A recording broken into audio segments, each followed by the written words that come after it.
In the late 1970s, a series of crimes unfolded in Sacramento, California, that were so brutal, so bizarre, that they pushed investigators to the absolute edge. This case would become the bloody testing ground for a totally radical new idea, that to catch a monster, you first have to get inside its head. I mean, that was the million-dollar question for law enforcement. They were hunting someone whose motives seemed to come from another planet. All the usual methods, find the motive, connect the victim to the killer, they were completely useless here. They needed a whole new way of looking at things, a new way to hunt. And the investigation that would change criminal justice forever didn't start with some brilliant theory. It started with a scene of almost unimaginable horror. On that day, a young husband, David Wallen, got home from work. But when he walked through his own front door, he stumbled into a waking nightmare, one that would kick off a massive manhunt and call in a totally new kind of detective.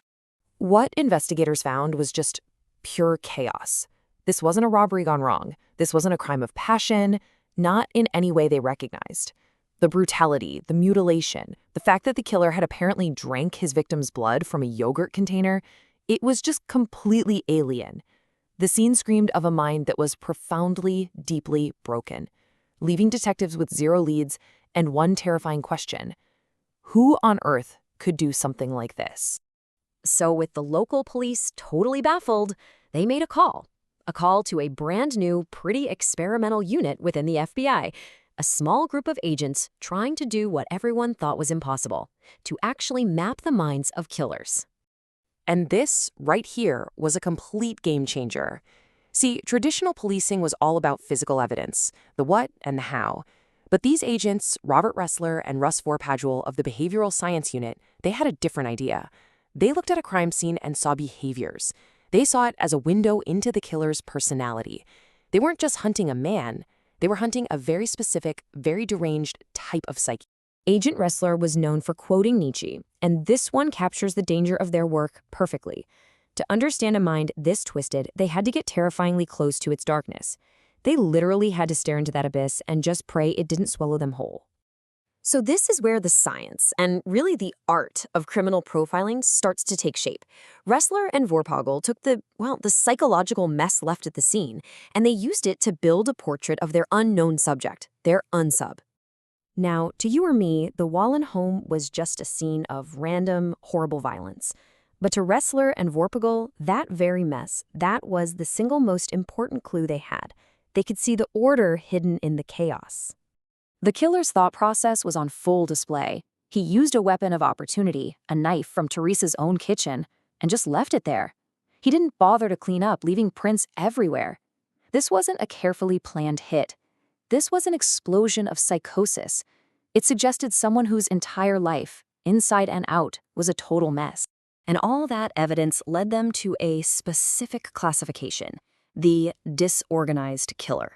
Now, unlike the meticulous, organized killers, the ones who stalk their victims and cover their tracks, this type of offender is socially awkward, usually suffering from a severe mental illness like schizophrenia, and their life is just as messy as their crime scenes.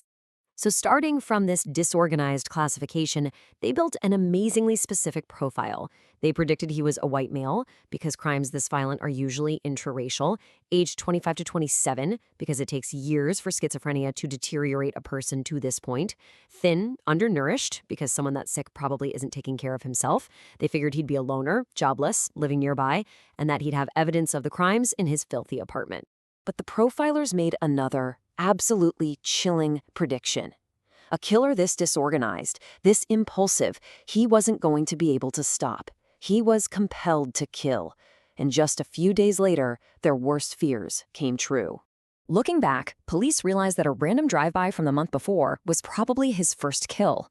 Then, just 4 days after murdering Teresa Wallen, their UNSUBs struck again, this time wiping out an entire household. He killed a mother, her 6-year-old son, a family friend, and he even kidnapped her baby nephew. The rampage was escalating at a terrifying speed. The whole city was in a panic. The police started circulating the FBI's profile. Now, this was a total long shot, right? Asking the public to identify not a face, but a personality type. And then the phone rang. a woman named Nancy Holder was approached by a man she barely recognized from high school. He was emaciated, with these sunken eyes. He looked exactly like the disheveled loner from the profile.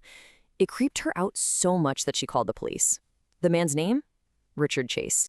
So the police staked out Richard Chase's apartment. And wouldn't you know it, it was less than a block from where one of the victims' cars had been abandoned, just like the profilers had predicted. When he came out, they arrested him. The monster finally had a face. Okay, the accuracy of this profile is just mind-blowing. It wasn't just close, it was dead on. His age, his appearance, his job status, his mental state, his living situation, it was a perfect match for Richard Chase. And when they went inside his apartment, they found the gruesome evidence they predicted, including body parts and a blender he'd been using to mix organs with Coca-Cola. The capture of Richard Chase was a huge win, for sure. But it also opened up this terrifying window into a mind that had completely, and I mean completely, broken from reality. In his interviews and his own twisted writings, Chase explained his motive. See, in his mind, he wasn't evil. He was just trying to survive. He was absolutely convinced that his blood was turning into powder and that UFOs were trying to poison him. So to him, drinking the blood of other people was just medicine. But maybe the most chilling thing he ever said was how he chose his victims. He told investigators he would just walk through neighborhoods, trying front doors. If a door was unlocked, he took it as an invitation to come inside. So the terrifying legacy of this case is that his victims were chosen by nothing more than random, awful chance. It's the reason we all lock our doors. This case became legendary. It proved that behavioral science wasn't just some academic theory. It was a powerful tool that could actually stop killers. The Vampire of Sacramento helped put criminal profiling on the map. And the whole idea of organized versus disorganized killers is still taught to detectives to this very day.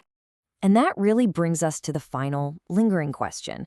The FBI learned how to hunt this new kind of monster by mapping its mind. But can we ever really understand the why behind that kind of madness? Or does trying to get inside a mind like Richard Chase's just force us to confront the terrifying fragility of our own reality?